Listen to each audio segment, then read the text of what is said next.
Jeff, we've got something special going on now. We're going to bring on Jesse Washington, senior writer for ESPN's The Undefeated, award-winning writer, including Journalist of the Year Award from the Philadelphia Association of Black Journalists, co-author of the John Thompson Jr. autobiography, I Came as a Shadow.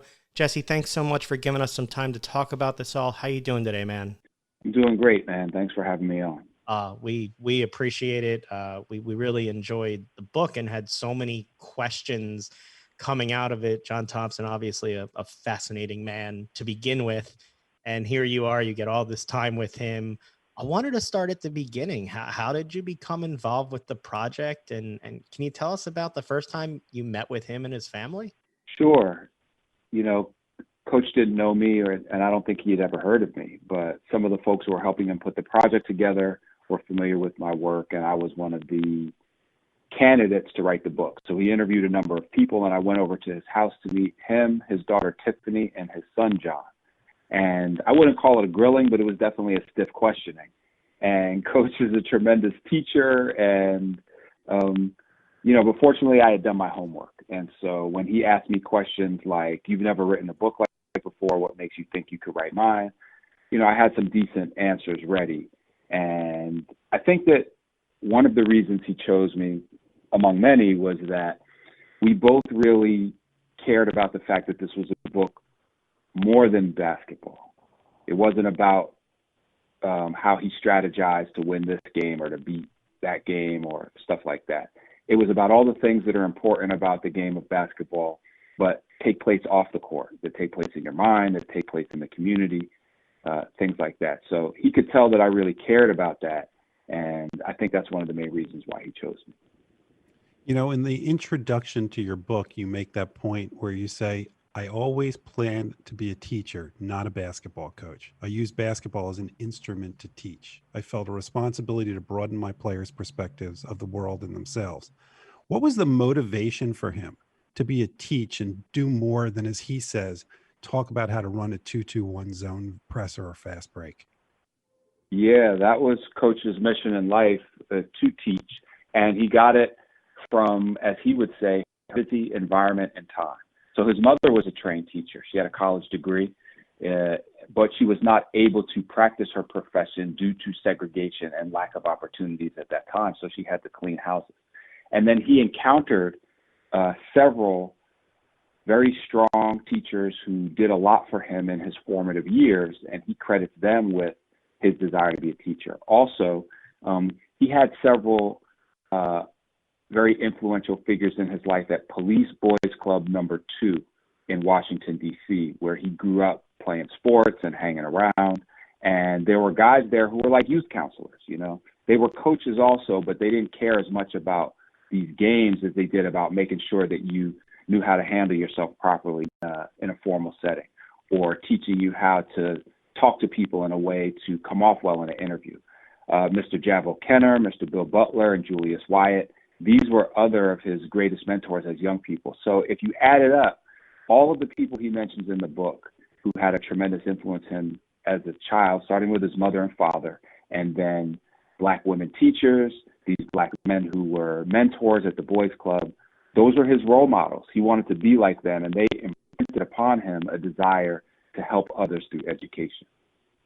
He didn't have the easiest life. The nuns at the Catholic school insulted his intelligence. He had race challenges that he faced during his playing career. He faced loss and challenges, but at the same time, he became a trailblazer for other Black coaches. In the book, it says, but as I got further in my career, basketball became a way of kicking down a door that had been closed to Black people. It was a way for me to express that we don't have to act apologetic for obtaining what God intended us to have. And then it goes, all this came out of the strong responsibility I felt to teach kids more than how to throw a ball through a hoop. He recognized the role that he had. But when did he realize just how much of a difference and an influence he was making as he kicked down that door for other people? I'm glad you picked up on that. That's a really cool question. And I think he realized that when people started coming up to him and saying thank you. And like he says in the book, they weren't saying thank you because I was beating St. John's. They were saying thank you because of what he accomplished, what he represented. Coach Thompson is very clear in his book that he knew he had to win in order to do anything. if he didn't win, nobody would listen to what he had to say. He would not be an example for anybody. But once he won, he recognized that he meant to other people, that he represented excellence and achievement through intellectual means. He thought his way to greatness. You know, Coach Thompson was not who he became because of his athletic ability, although he did have plenty of that. And so when people would come up to him and say thank you, when his kids would graduate and then go on to make a difference in the community, there's several very poignant moments in the book where he describes his former players who we never heard of, who probably only scored a handful of points in their 4 years at Georgetown, but they made an impact on their community in a very meaningful way. And he said, that's Georgetown basketball. So I think when those things started to happen, then he figured, yeah, okay, I'm accomplishing my goals and I'm making a difference in the world. I wanted to see if you could expand on it, actually, because one of the people that I've seen you talk about is Lonnie Doran, who played for Thompson, but never in a game, graduated with his diploma.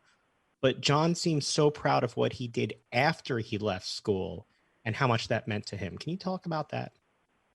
Yeah, thanks for asking, because I never saw Coach prouder than when we were sitting around with Lonnie Duran at Boys Club number 2. And Mr. Duran is now the director of Boys Club number 2. So Lonnie's younger brother, John Duran, a.k.a. Bebe, was a star and went to the NBA. Lonnie did not. Lonnie played very sparingly. But he went back to the community after he graduated. And there was a neighborhood in D.C. called Sursum Corda, and it was federally subsidized housing for lower-income people. And to sort of condense the story, this was prime real estate, and the city tried to basically take it over and do a big, new, expensive housing development, housing, commercial, something like that. Now, you know what happens when that goes down. All the residents who live there, the poor folks, the people who have been there for generations, they get moved out, and nobody really knows or cares where they go. So Lonnie Duran was determined that this would not happen. And so he teamed up with one of his former Georgetown teammates, Felix Yeoman, and they fought the city for years and years, and they mobilized the tenants. And at the end of the day, they secured a $62 million deal, which included all sorts of provisions guaranteeing the continuation of housing for the local residents.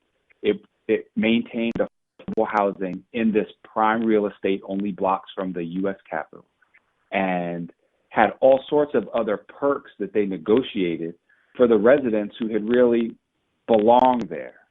And Coach Thompson said, I'm as proud of what Lonnie did as I am of my guys who went to the NBA and the Hall of Fame. And the quote that really stuck with me, and he said it verbatim, he looked at me and he said, Jesse, that's Georgetown basketball, which is really a profound statement because it has nothing to do with sports. You know, it has to do with the community. It has to do with helping others. It has to do with two of his guys who got their diplomas going back to the neighborhood that put them in a position to succeed and reaching down and lifting other people up. Like, I love that story about Coach Thompson. And to me, that really sums up his life's mission. I'm going to educate these kids. Felix Yeoman and Lonnie Duran are not guys that anybody knows for basketball. But in that community, they know them because they made a difference. Well, one of the things is it's not just that he educated students and the people that went to Georgetown. What always impresses me about a good book is when I learn something about a subject matter I already know stuff about. People in the sports world know so much about John Thompson, and there's so much that comes out in this book that we still didn't know. And to me, one of the most fascinating things was how candid he was in the book about why he was hired by Georgetown and confronting their past. Can you talk about what he thought his role was and why he decided to take on such a heavy role with regard to coming to Georgetown despite their past? Yeah, well, let me take a moment here to really thank you guys and for the depth at which you engaged with this book and the way you've read it and really, you know, are picking up on some really important things. And Coach Thompson would be so pleased to hear you guys asking these questions. He loved nothing more than to excite the curiosity of people in an intellectual sense. So he would be so pleased. I wish he could be doing this interview instead of me. So the way he got hired at Georgetown was really amazing. And you have to really go back to when he graduated from high school in 1960 as one of, if not the most highly recruited player in the city of Washington. Scholarship offers to all the big schools, but not Georgetown, because Georgetown's team in 1960 was segregated. Fast forward 12 years later. The city has rioted after the assassination of Martin Luther King. Racial strife has torn apart the country. And Georgetown looks out over the smoldering ruins of Black Washington and says, we have to do better. We are letting down our responsibility to our community and to our educational mission because we don't have any Black people at our school. And when I say we don't have any, I don't mean that literally, but figuratively. There were only a handful of Black students at Georgetown. I don't know how many, if any, Black professors they had. And by the way, their basketball team had a couple Black guys, but they were 3-23. And so Georgetown decided, and their admissions director, Charlie Deacon, said, one of the ways that we can set Georgetown on the right path is to get us a kick-ass basketball team up in here. And Charlie Deacon didn't say this explicitly, but here was the thought process that Coach describes in the book. Well, they knew that there were a lot of good Black basketball players in Washington. They knew I was a Black coach who had a lot of these good Black players on my high school team. So that is how they hired Coach John Thompson. Yes, he was an outstanding high school coach, but the main reason they hired him is because he's Black. Now, I guess they sort of got lucky, and they stumbled upon one of the greatest coaches and educators in the history of the game. But the primary thing they were looking for was skin color. So this is an amazing example of some of the confounding situations that Coach Thompson found himself in and had to reconcile. Yes, he deserved the job. Yes, he was the best candidate, as he subsequently proved. But that's not why he was hired, or not why he was primarily hired. You know, they wanted a Black coach, and they went after John Thompson, who was the best Black coach and a native of Washington, D.C. So, you know, what do you do with that? You know, that's part of what goes into this whole psychology that Coach had and his whole set of experiences that informed all of the things that he did later. I mean, as he says in the book, Georgetown went from not recruiting me because I was Black to hiring me because I was Black. It's a fascinating situation. How much, if any, of this book and the writing of it do you think for him was about setting the record straight? He was somebody that was sometimes viewed differently and misunderstood. He was seen as intimidating because of his size and the stands that he took for race. Was any of this about him telling his story in his own words because he felt like people always interpreted him their own ways? Some of it was, yes. And the main thing that really comes across in the book, the biggest thing that he wanted to correct was the idea that he intended to intimidate people, because that was by far the most prevalent and I think most hurtful for him mischaracterization, more so than people calling him a racist, because he knew he wasn't a racist. It was absurd when you look at the number and depth of the relationships he had with white people. You know, that was just crazy on its face. But to be consistently accused of trying to bulldoze people and buffalo them, as he would say, or steamroll them or intimidate them or force them to do something with the threat of physical violence, that was deeply hurtful to him, although he didn't say so explicitly. But I think that pain comes through in the pages, and he addressed it very directly and consistently in the book. I think that was the main misperception that he wanted to correct. But this is not a book where he settles scores. In fact, I really had to urge Coach to talk about some of the people who had wronged him. He didn't want to throw people under the bus, even if they deserve to be there. You know, he was very kind in his book to a lot of folks and has like a sin covering eye in this autobiography. So, you know, he could have settled a lot more scores, and I'm sure he had a lot more to settle, but he chose not to. The biggest thing that he chose to deal with was the idea, the mischaracterization that he intended to bully people. As somebody who spent so much time with him putting together this book, how did your view of him change from the time that you were a college student at Yale to the time that you finished the book yourself? It did change.